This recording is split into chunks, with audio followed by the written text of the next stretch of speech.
प्यारे बच्चों नमस्कार। आप सभी का स्वागत है आपके अपने चैनल गोल्डन पाठशाला में। इस क्लास में हम लोग मध्यकालीन इतिहास के महत्वपूर्ण प्रश्नों पर चर्चा करेंगे और ये प्रश्न आपके दिए गए हैं जो वन लाइनर हैं अर्थात बहुविकल्पी प्रश्न हैं और यहाँ से आप कम समय में ज़्यादा प्रश्नों को देख पाएंगे और हमें आशा है कि ये वीडियो आपका बहुविकल्पी प्रश्नों से ज़्यादा अच्छा रहने वाला है। तो आइए वीडियो को एक बार शेयर ज़रूर कर दीजिए और शुरू करते हैं वीडियो को। पहला क्वेश्चन आपका देखो दिया गया है कि भारत पर आक्रमण करने वाला प्रथम अरब आक्रमणकारी कौन था। तो ये था बच्चों मोहम्मद बिन कासिम। इन्होंने 712 ईस्वी में आक्रमण किया था। तो सन भी याद रखिएगा, 712 ईस्वी में मोहम्मद बिन कासिम ने पहला आक्रमण किया था जो कि अरब देश से आया था। ठीक है, इससे पहले जो है एक आक्रमण हुआ था वो खलीफा उमर ने किया था। खलीफा उमर ने किया था लेकिन वो सफल नहीं हुआ था, हार गया था और वापस चला गया था। तो एक प्रकार से कह सकते हो खलीफा उमर ने एक असफल आक्रमण किया था और सफल आक्रमण की बात करेंगे तो मोहम्मद बिन कासिम ने किया था। ठीक, इसके अलावा महमूद गजनवी ने भारत पर पहला आक्रमण कब किया था। तो इन्होंने बार बार लगातार 17 बार आक्रमण किया था। इन्होंने पहला आक्रमण 1001 ईस्वी में किया था। उत्तर आपका 1001 ईस्वी है। महमूद गजनवी ने सोमनाथ मंदिर जो कि सौराष्ट्र गुजरात में स्थित है, ध्यान रखिएगा सौराष्ट्र कहाँ पर है तो गुजरात में है, और गुजरात के सोमनाथ मंदिर पर आक्रमण उन्होंने किया था 1025 ईस्वी में। इसको ध्यान रखिएगा, इंपॉर्टेंट प्रश्न आपका है। किताब ए हिंद की रचना किसने की थी तो अलबरूनी ने की थी। ठीक, ध्यान रखिएगा अलबरूनी ने किताब ए हिंद की रचना की थी। और ये अलबरूनी किसके साथ साथ में आया था तो 1025 में जब महमूद गजनवी आया था तो उसके साथ में आया था ये अलबरूनी। ठीक, इतिहासकार था, इन्होंने सामाजिक दशा का वर्णन किया और राजनैतिक और आर्थिक दशा का भी वर्णन इन्होंने बहुत अच्छे तरीके से किया था। शाहनामा की रचना किसने लिखी थी, रचना की है तो फिरदौसी ने की है, इंपॉर्टेंट आपका है। तराइन का प्रथम युद्ध कब और किसके बीच में हुआ था तो 1191 ईस्वी में मोहम्मद गौरी व पृथ्वीराज चौहान के बीच में हुआ था। इसमें पृथ्वीराज चौहान की विजय हुई थी और मोहम्मद गौरी मात खा के भाग गया था। अगला प्रश्न देखो, तराइन का द्वितीय युद्ध 1192 ईस्वी में किसके बीच में हुआ तो तराइन का जो दूसरा युद्ध था ये मोहम्मद गौरी और पृथ्वीराज चौहान के युद्ध बीच में होता है युद्ध, और इसमें पृथ्वीराज चौहान हार जाते हैं और एक निर्णायक युद्ध था ये कि यहाँ से जो आपके राजपूतों का जो दबदबा था वो ख़त्म हो जाता है और यहाँ पर तुर्क वंश यानी गुलाम वंश की नींव डाली जाती है। ठीक, मोहम्मद गौरी व कन्नौज के राजा जयचंद के मध्य 1194 ईस्वी में युद्ध हुआ था और इसको चंदावर का युद्ध भी कहते हैं। तो ये जयचंद की हार इसमें हुई थी।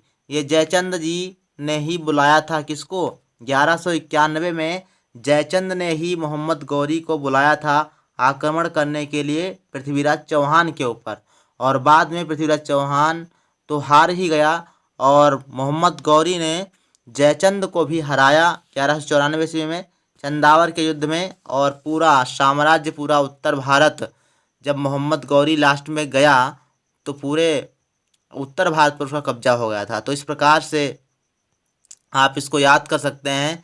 अगला प्रश्न देखो दिया गया है कि कुतुब मीनार के कार्य को किसने पूरा करा था तो कुतुब मीनार का शुरुआत जो है यानी नींव किसने डाली थी तो कुतुबुद्दीन ऐबक ने डाली थी, लेकिन पूरा किसने कराया था तो इल्तुतमिश ने पूरा करवाया था। ठीक, कुतुबुद्दीन ऐबक को किस अन्य नाम से जाना जाता है तो लाख बख्श के नाम से जाना जाता है, क्योंकि यह लाखों का दान करने वाला और एक उदार चरित्र वाला व्यक्ति था। ठीक, और इल्तुतमिश लाहौर से राजधानी को स्थानांतरित करता है तो कहाँ पर, दिल्ली।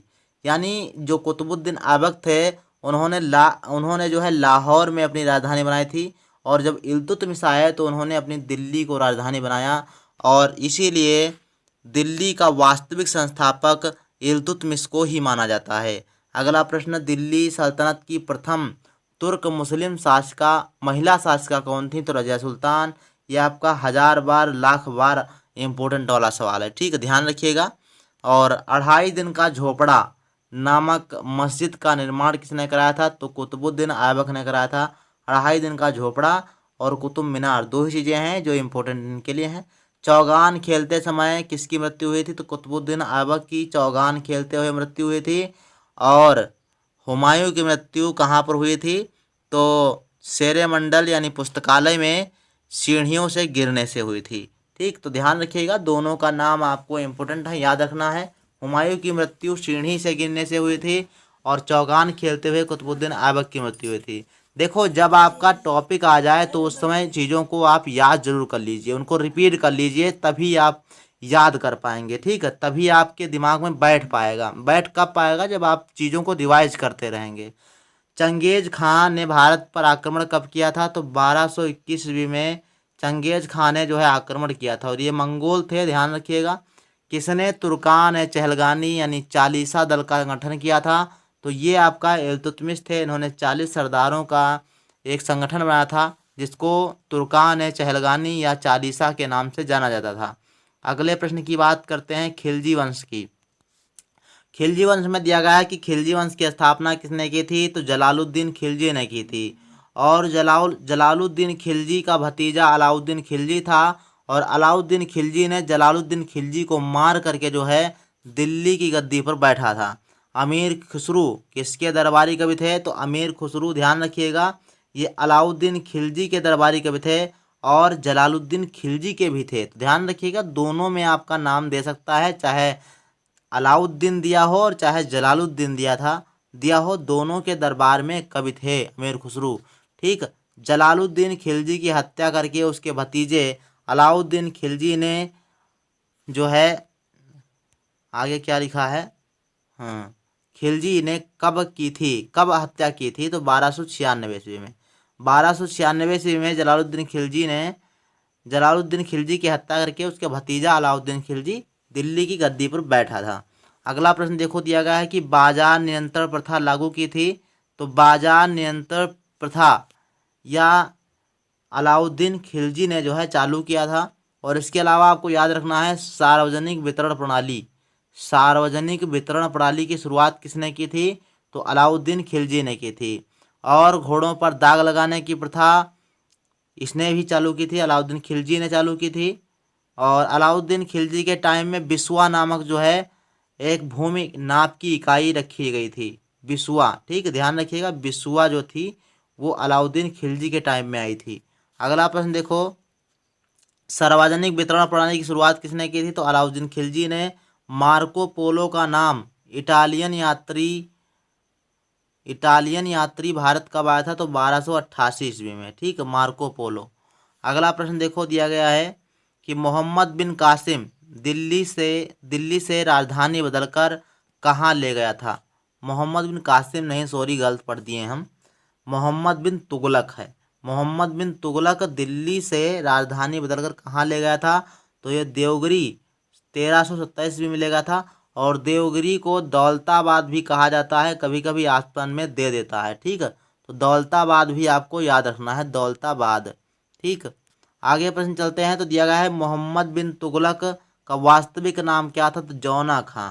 जौना खां था मोहम्मद बिन तुगलक का नाम, वास्तविक नाम। ठीक, जौना खां। और उसके बाद ये मोहम्मद बिन तुगलक के नाम से गद्दी पर बैठा था।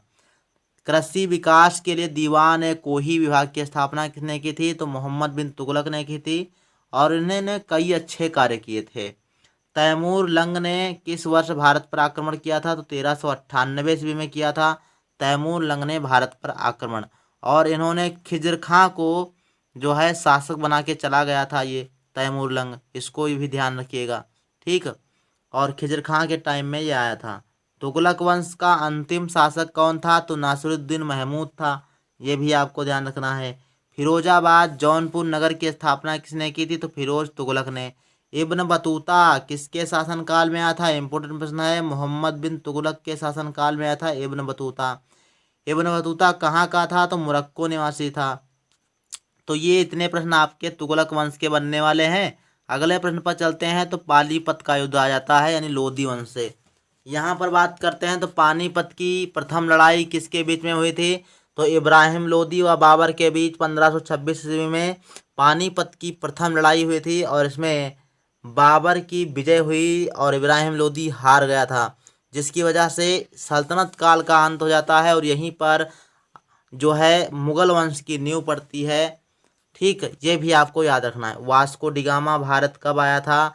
तो ये 20 मई 1498 में, 20 मई 1498 में ये वास्को डिगामा भारत आया और ये सबसे पहले जो है कालीकट नामक बंदरगाह पर उतरा था। अगला, सैयद वंश का संस्थापक कौन था? खिज्र खां था। खिज्र खां सैयद वंश का संस्थापक था और इसे चंगेज खां ने गवर्नर नियुक्त किया था। ध्यान रखिएगा। और ये पूरी अपनी ज़िंदगी भर तैमूर लंग के जो घर वाले थे उनके प्रति जो है वफादार रहा और उसको जो है कर भेजता रहा था।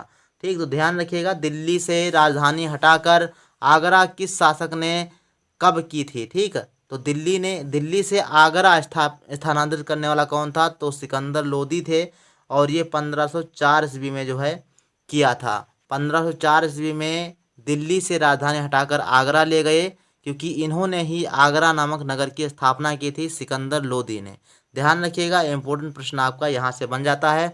और सिकंदर लोदी ने एक भूमि नापने की इकाई बनाई थी, भूमि गज ए सिकंदरी। ठीक, भूमि नापने की इकाई किसने बनाई थी? ये गज ए सिकंदरी, और इससे सिकंदर लोदी ने बनाया था। ठीक, ध्यान रखिएगा, इंपॉर्टेंट प्रश्न आपका है। अगला प्रश्न की बात करते हैं। बाबर ने इब्राहिम लोदी को कब पराजित किया था? तो 1526 में। लोदी वंश का अंतिम शासक कौन था? तो इब्राहिम लोदी था। तो ये आपके लोदी वंश से कंप्लीट होते हैं। और अब चलते हैं प्रश्न नंबर 1 से, ये फिर से शुरुआत होती है और यहाँ पर हम पढ़ेंगे थोड़ा जो है जो उस बीच में चला था आपका आंदोलन, भक्ति आंदोलन। ठीक, तो उसके बारे में थोड़ा सा यहाँ पर पुनर्जागरण के बारे में दिया गया है। पुनर्जागरण तो हम उसको नहीं कर सकते हैं, धार्मिक सुधार है ना। हर मंदिर साहिब का निर्माण किसने करवाया था? तो गुरु अर्जुन देव ने करवाया था। गुरु अर्जुन देव को किसने फांसी पर चढ़वाया था? तो जहांगीर ने। ध्यान रखिएगा। खालसा पंथ की स्थापना किसने की थी? गुरु गोविंद सिंह ने की थी। रामचरितमानस विनय पत्रिका और कवितावली की रचना किसने की थी? तुलसीदास ने। ध्यान रखिएगा, इंपॉर्टेंट यहाँ से है, क्वेश्चन 1 पूछा सकता है। सूरदास किसके शिष्य थे तथा इनकी प्रमुख रचना क्या थी? तो ये ध्यान रखिएगा, यहाँ से आपका एक क्वेश्चन बनेगा। सूरदास किसके शिष्य थे? इनकी प्रमुख रचना क्या थी? सूरदास वल्लभाचार्य के शिष्य थे और इनकी रचना थी सूरसागर। सिख धर्म के संस्थापक कौन थे? उनका जन्म कहाँ हुआ था? तो गुरु नानक देव थे और इनका जन्म 1469 ईस्वी में तलवंडी में हुआ था। कबीर किस विचारधारा से संबंधित थे? तो निर्गुण विचारधारा से संबंधित थे। ये निराकार परम ब्रह्म में विश्वास करते थे। ये कहते थे कि ईश्वर है लेकिन उसका कोई आकार, उसका रंग रूप नहीं है। कबीर की गुरु कौन थे? तो रामानंद थे। और सूरदास की तो देख ही लिए हो, वल्लभाचार्य थे। शिवाजी की के गुरु कौन थे? तो शिवाजी के अध्यात्म गुरु समर्थ रामदास तथा गुरु का नाम दादाजी कोंडदेव था। चैतन्य महाप्रभु का जन्मस्थल कहाँ है? तो नदिया नवद्वीप महाराष्ट्र में पड़ता है, ये ध्यान रखिएगा और ये पूछा भी जाता है। रामानंद के आराध्य देव कौन थे? तो रामानंद के आराध्य देव राम और सीता थे। ये राम और सीता को अपना आराध्य देव मानते थे। तुलसीदास जी की विचारधारा के थे तो ये सगुण भक्ति के थे, अर्थात ये मूर्ति पूजा में विश्वास करते थे। ये कहते थे कि ईश्वर को मानने के लिए उनकी एक साकार मूर्ति का होना बहुत जरूरी है। ब्रह्म सत्य है और जगत मिथ्या, ये किसकी उक्ति है? तो शंकराचार्य की। ध्यान रखिएगा, दक्षिण भारत में इन्होंने धार्मिक प्रचार प्रसार बहुत अच्छे से किया था। अमृत रस की स्थापना सिखों के किस गुरु ने की थी? तो चौथे गुरु रामदास ने की थी। और भारत में चिश्ती सिलसिले के प्रवर्तक कौन थे? तो ख्वाजा मोइनुद्दीन चिश्ती। कौन थे? ख्वाजा मोइनुद्दीन चिश्ती। और इनकी दरगाह कहाँ पर है? एक बार सभी लोग कमेंट बॉक्स में जरूर लिखिएगा। किसे गौरांग प्रभु के नाम से जाना जाता है? तो चैतन्य महाप्रभु को। मीराबाई किसकी उपासक थीं, कहाँ से थीं? तो मीराबाई कृष्ण जी की उपासक थीं और वो मेवाड़ के राठौर राणा रतन सिंह की पुत्री थीं। गुरु नानक ने अपनी अंतिम समय कहाँ पर बिताया था? तो गुरु नानक ने अपना अंतिम समय करतारपुर साहिब में बिताया था। तो ध्यान रखिएगा, इतने प्रश्न आपके बहुत इंपॉर्टेंट हैं। अगला वीडियो हम फिर से आपको इतिहास का देने वाले हैं, जो मध्यकालीन इतिहास से संबंधित होगा और अति लघुत्तरीय है। तो मिलते हैं फिर नेक्स्ट वीडियो में, और ये क्लास आपको कैसे लगी एक बार कमेंट बॉक्स में ज़रूर लिखिएगा। धन्यवाद।